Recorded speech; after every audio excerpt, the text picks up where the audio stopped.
hemos hablado mucho del sistema alimentario de distintas partes y obviamente el consumidor y la comunicación son súper importantes. Bueno, tengo la suerte de estar aquí con dos personas no solo maravillosas, pero también unos grandes comunicadores y divulgadores y personas que son o que están apasionadas por mejorar la alimentación de la gente y transmitir, digamos, informaciones fidedignas que ayuden al cambio de comportamiento. Hemos oído, y todos los que estáis aquí obviamente lo sabéis, que la alimentación es una palanca fundamental a la hora de incidir sobre la salud de la gente, pero también sobre la salud del planeta. Si miramos las dietas poco saludables, inciden en la mortalidad y en la morbilidad más que el tabaco, el alcohol, las drogas y las enfermedades sexualmente transmisibles juntos. O sea, tienen un impacto muy, muy importante. Y además es un factor, la alimentación, que es modificable. Podemos cambiar la manera de alimentarnos. Por otra parte, también hemos oído, y me imagino que la última ponencia hará incidencia en esto, que el sistema alimentario es la primera causa de impacto negativo sobre el medio ambiente de nuestro planeta. Y no es solo a nivel de las emisiones de carbono, sino también a nivel del agua, a nivel del empobrecimiento de los suelos, de la pérdida de biodiversidad. Si volvemos al consumidor, y todos nosotros somos consumidores, nuestra capacidad de elegir lo que comemos cada día es nuestro superpoder para contribuir al cambio, independientemente que formemos parte y trabajemos en la industria, en la innovación, en la educación, etcétera, etcétera. El tema de la mesa, como Catalina ha introducido, es cómo transformamos los hábitos alimenticios hacia dietas más saludables y sostenibles a nivel de la población. Y cómo ayudar a hacerlo en manera que sea duradera, que perdure en el tiempo. La primera pregunta que tengo para Aitor y Fabián es, desde vuestra experiencia como divulgadores y comunicadores, ¿qué ayuda a la gente a cambiar el comportamiento en manera sostenible? ¿Cómo motiváis vosotros y movilizáis a vuestros seguidores, a vuestro público, para hacer ese cambio? Me paro ahí. Vale, muy buenas. ¿Se escucha bien? Vale, fantástico. Pues mirad, yo con el tema del cambio de conducta y lo que podemos hacer desde las redes sociales, fijaos que a mí siempre me gusta decir que como sanitario los cambios de conducta muy pocas veces vienen impulsados desde la información, vienen impulsados por otras cuestiones.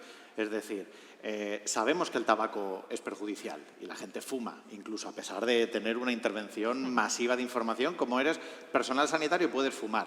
Sabes lo que es una dieta saludable, a grandes rasgos, y puedes seguirla o no seguirla. Y es que realmente, a nivel de intervenciones y cambio de conducta, lo que sabemos es que nos comportamos conforme a nuestros entornos. Esa es un poco también mi tesis, o es de la parte divulgativa que hago. Si tú quieres comer fruta, pon un frutero. Si tú quieres que los chavales coman saludable, ofréceles comida sana. Si tú quieres que se compre saludable en un barrio, pon fruterías. Si quieres que se practique deporte, no le pongas vallas a los centros deportivos. Si quieres que la gente use la bici, no pongas un urbanismo en el que te dé más miedo y te vaya a matar. Pacifica el tráfico. Es decir, nos comportamos muchas veces con las decisiones que son más facilitadoras, pero obviamente desde las redes, quien nos sigue, no le podemos ir y cambiar la arquitectura de su casa ni cambiar su entorno.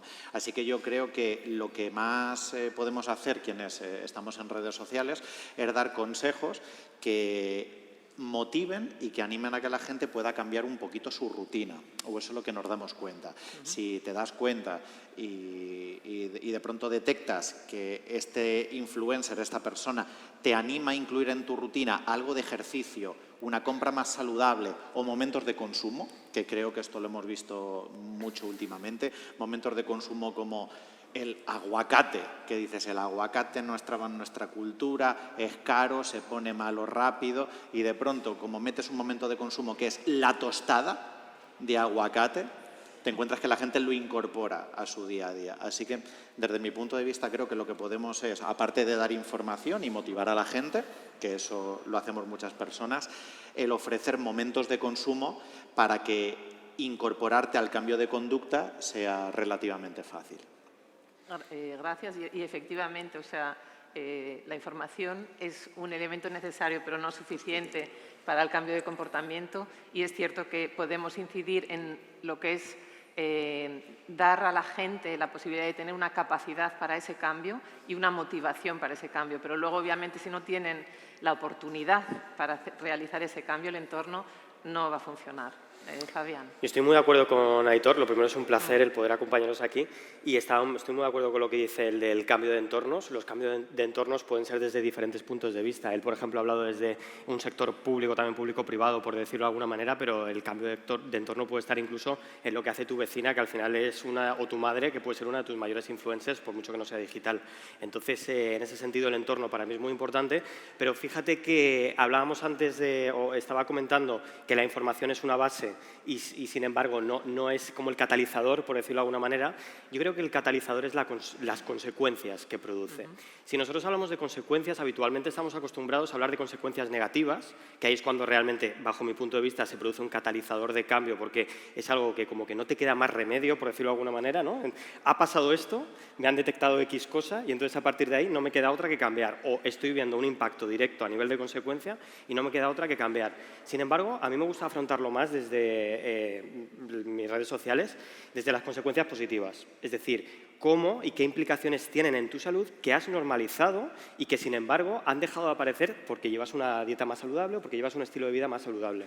En mi caso, que es la alimentación, veo que, efectivamente, la comida es información y cuando tú te alimentas mejor, siguiendo las pautas de una dieta mediterránea, hay cosas, o esto por ejemplo es un caso que me pasaba a mí, que era muy interesante, que yo normalizaba, como por ejemplo cansancio, fatiga crónica y demás, que una vez que empecé a alimentarme mejor o con una información más adecuada para mi cuerpo, empecé a notar que ya no ocurría. Y eso es una consecuencia positiva que afecta de una forma directa a mi futuro, al futuro del rendimiento que voy a tener, al futuro del potencial que voy a tener y de cómo me va a afectar en mi salud, ¿no? Entonces, al comunicar todo esto desde redes sociales, veo que sí que existe un catalizador real para un cambio en los hábitos de consumo y en los hábitos que tengan habitualmente. Entonces, coincido 100% en que hay que cambiar los entornos, hay que mejorar la información, hay que mejorar el acceso a esa información y no solo el acceso, sino la veracidad de esa información, que en muchos casos también yo creo que hemos democratizado la información a un punto en el que cualquier cosa es posible, ¿no? Gracias a TikTok cualquier cosa es posible y muchas veces entramos en esa infoxicación que yo me acuerdo que la estudiaba hasta en la universidad y que ahora, pues por desgracia, es una realidad y que no sabes ya ni qué creer. Ayer hablaba con un amigo y le dije, atento a esto, porque creo que este año va a ser el último año en el que puedas diferenciar lo que es real de lo que es mentira. Y es que el otro día me saltó ponerte un ejemplo tonto, me saltó un vídeo en TikTok de una señora rusa ortodoxa teniendo un hipopótamo en su casa, un hipopótamo bebé, y hasta el segundo 20 me lo creí. Yo, que trabajo en esto. Que trabajas exactamente. Entonces te puedes imaginar al nivel en el que estamos. Creo que ahora mismo estamos en un momento muy delicado en el que, como decía, pueden pasar muchas cosas y tenemos que incidir en el criterio y en la fuente de la información. Absolutamente. Y yo diría y añadiría, nosotros no somos, o sea, no trabajamos a nivel individual, pero el EUFIC realiza campañas de concienciación a nivel población, siempre desde el punto de vista de utilizar una comunicación que tiene como objetivo el cambio de comportamiento, ¿no? Hay una ciencia detrás de la comunicación, obviamente, que nos indica cómo comunicar mejor. De nuevo, obviamente eso no va a bastar, pero en gente que ya esté dispuesta a realizar ese cambio y que tenga la motivación, le puede ayudar a realizar el paso sucesivo. Volviendo al tema que acabas de suscitar, ¿no? El entorno digital, y es cierto que vivimos en un entorno que es complejo, en el que la cantidad de información crece exponencialmente, desafiando incluso la capacidad que tenemos nosotros de comprender esa información.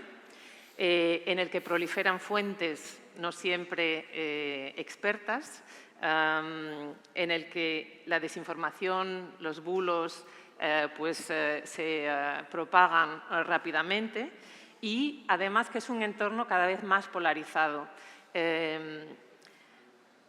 Si miramos, por ejemplo, lo que dice el Foro Económico Mundial en su último informe, el informe sobre riesgos globales del 2024, consideran que la desinformación es la amenaza más acuciante a corto plazo para la humanidad. Obviamente, la desinformación en temas de alimentación es un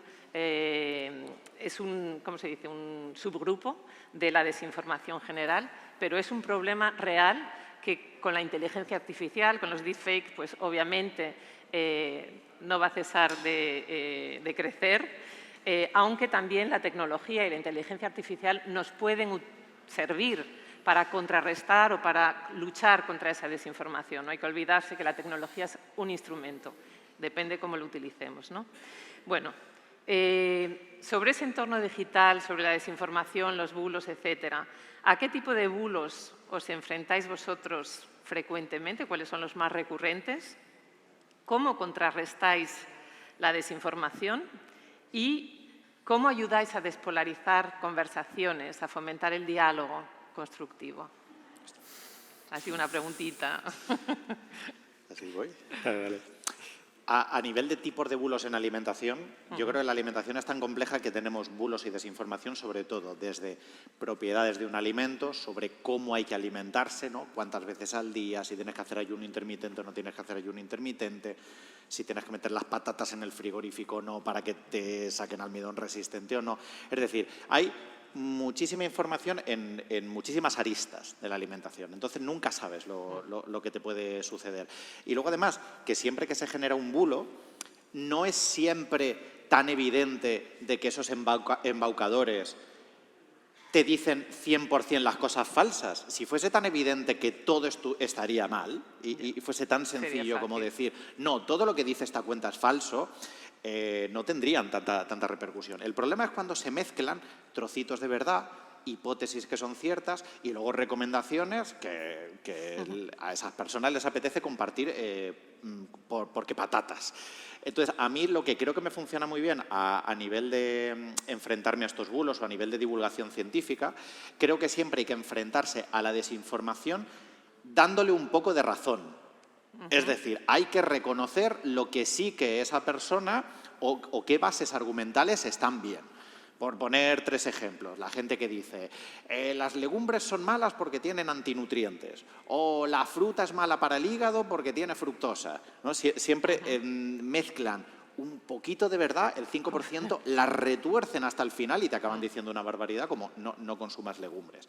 Entonces sí que creo que hay que acercarse un poco desde esa mirada más amable y decir, mira, esta persona te está diciendo esto porque a lo mejor ha visto que efectivamente si tú te tomas un garbanzo crudo no es bueno, por eso no comemos garbanzos crudos y tendemos a cocinarlos.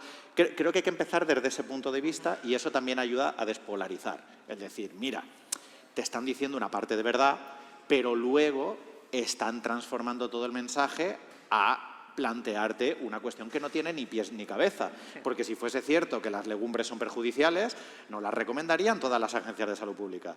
Si fuese cierto que no hay que tomar hidratos de carbono, no tendríamos que los buenos cereales y los cereales integrales dan buenos marcadores para salud. Entonces, no me mezcles, no me digas que claro que los panes de ahora, claro que los trigos de ahora no tienen la calidad, que seguro que Fabián nos puede contar mucho de eso, no tienen la calidad que nos gustaría, pero eso no quiere decir que nos quieren envenenar de base a cereales.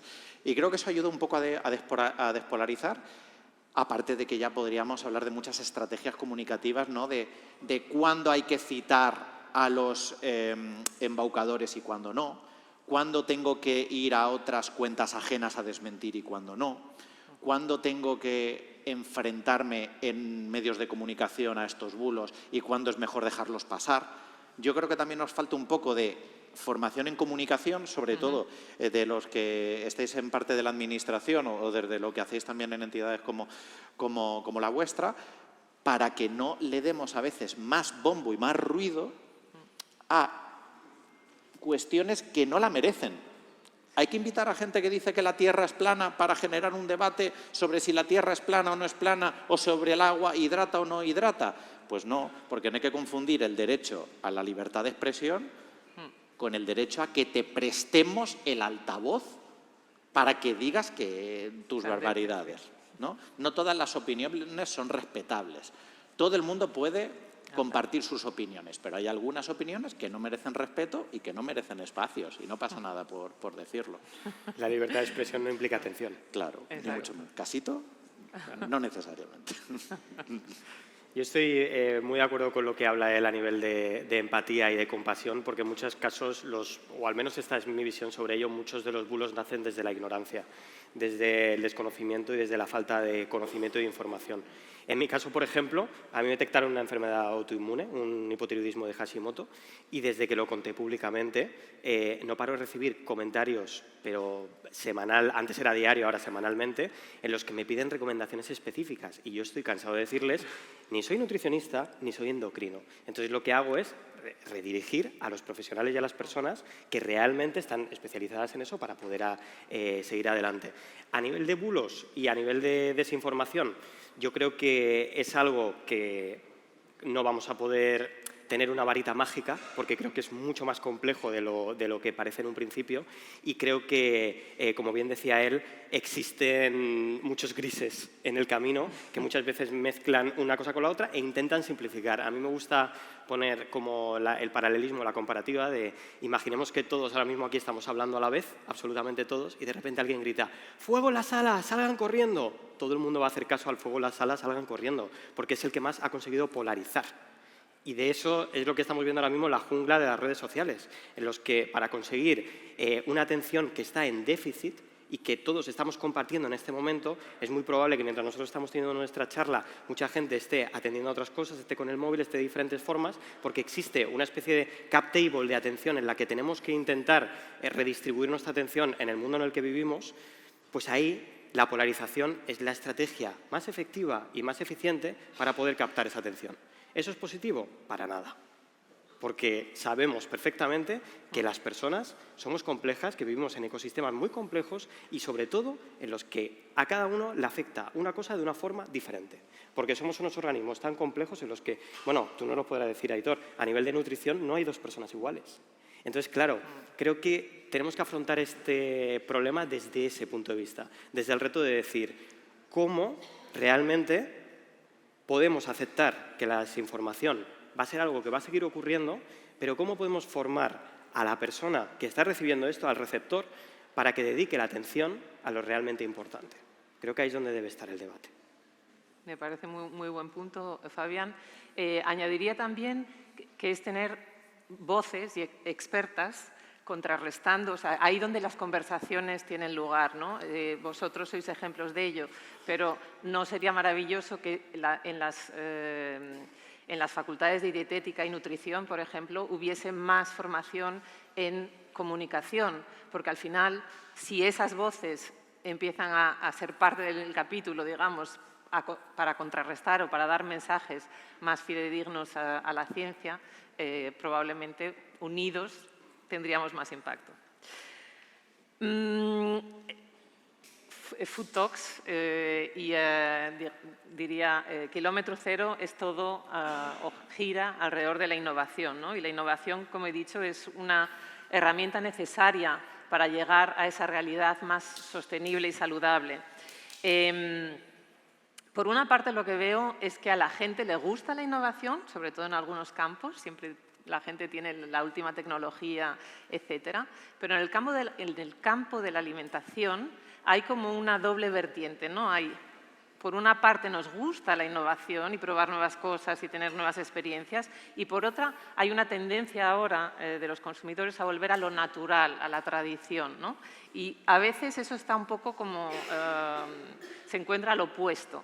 Si cogemos, y hay una repercusión real en temas de aceptación de esa innovación. Ahora hay muchos alimentos basados en vegetales que son fuentes alternativas de proteínas y que están tachados de ser ultraprocesados, por ejemplo, ¿no? Porque no corresponden a esa visión de naturalidad en el imaginario colectivo.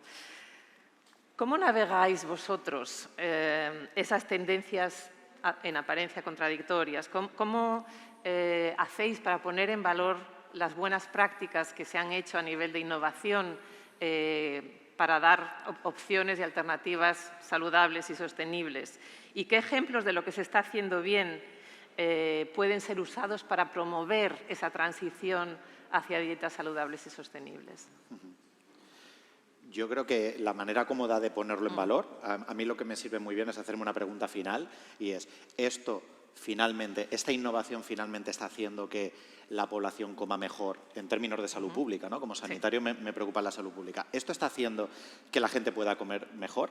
Y yo creo que ahí es donde podemos encontrar esa mezcla, esa convergencia perfecta entre innovación y, como has dicho, Laura, a veces es una paradoja, pero no es una contradicción. Es como decir, volvemos a lo natural, pero la gente está ahora haciendo compost en sus terrazas o está haciendo huertecitos o está plantando sus aromáticas. Parece paradójico, pero no tiene por qué, porque podemos encontrar las confluencias. En el ejemplo que decías, ¿no? Que tenemos alimentos más procesados de lo normal, que a veces son de origen vegetal, como hamburguesas de base de legumbre, pastas de legumbres o productos 100% vegetales. Yo me preguntaría, oye, si en términos generales es preferible que estén comiendo eso a su análogo de origen animal, si está ayudando a que esa persona coma más legumbres, está ayudando a que coma más productos 100% vegetales, bienvenido sea.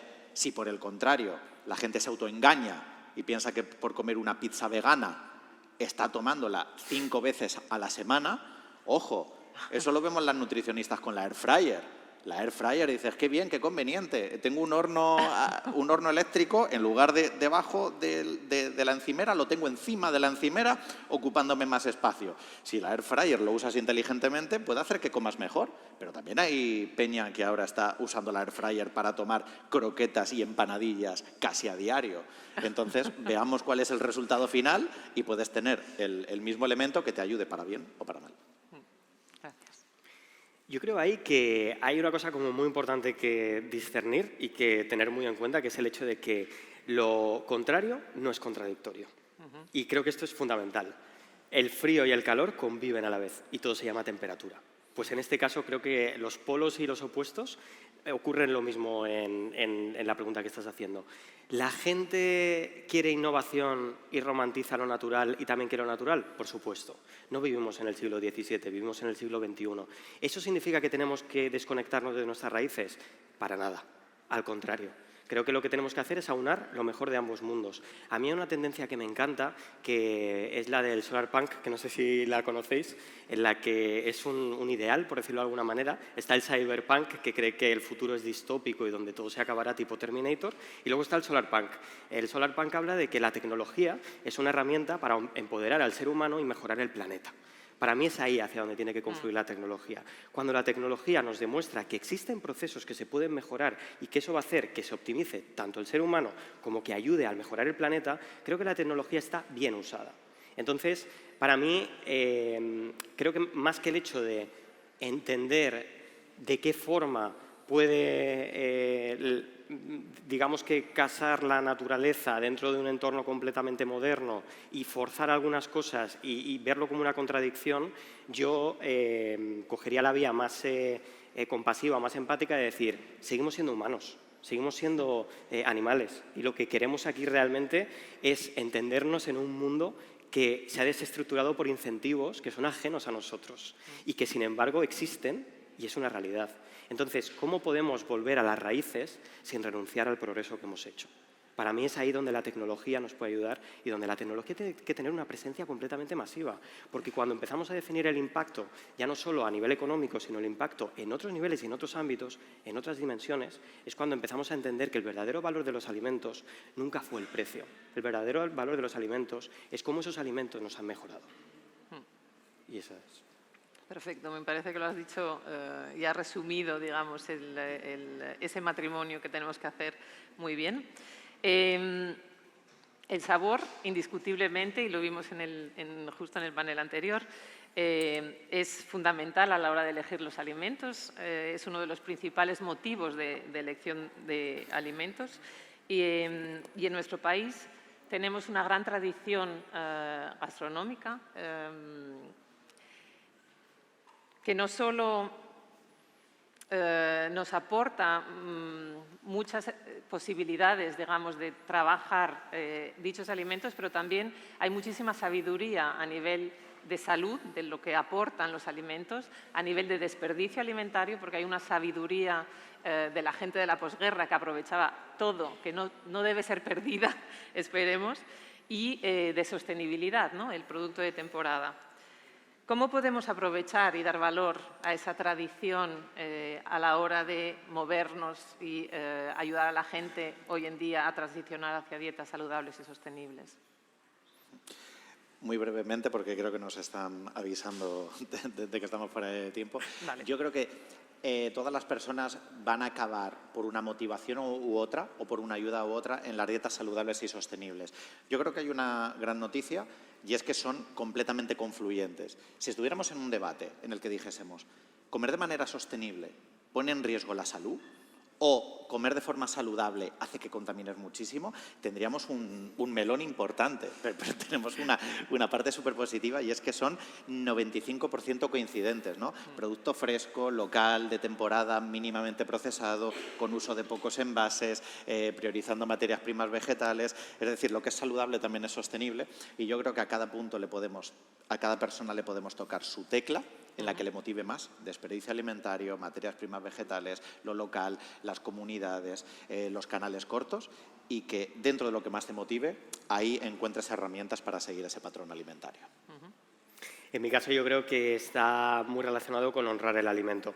O sea, cuando tú entiendes el alimento como un producto que no solo te va a beneficiar a nivel de disfrute o a nivel de placer, sino que además te va a nutrir y te va a aportar, te va a construir, por decirlo de alguna manera, creo que al honrar ese alimento y entender sobre todo el proceso que ha tenido desde que ha sido plantado, desde que ha sido cultivado hasta que ha llegado hasta tu mesa, si realmente entiendes eso, es muy fácil que luego pues, puedas darle el valor que realmente corresponde a ese alimento y honrar de esta forma a ese modo más ancestral que estabas preguntando, y a ese modo como más, no sé si la palabra sería como primario, ¿no? Pero es, digamos que esa vuelta a la esencia. Entonces, para mí, la respuesta está en honrar a los alimentos. Poner conciencia, igual, utilizando la palabra de la mesa anterior, poner conciencia en la alimentación, ¿no? Al final es un poquito eso. Pues visto que el tiempo apremia, lo podemos dejar ahí. Mil gracias por esta mesa, y muchísimas gracias a todos vosotros por estar aquí hasta el final. Así que un fuerte aplauso para Aitor y Fabián.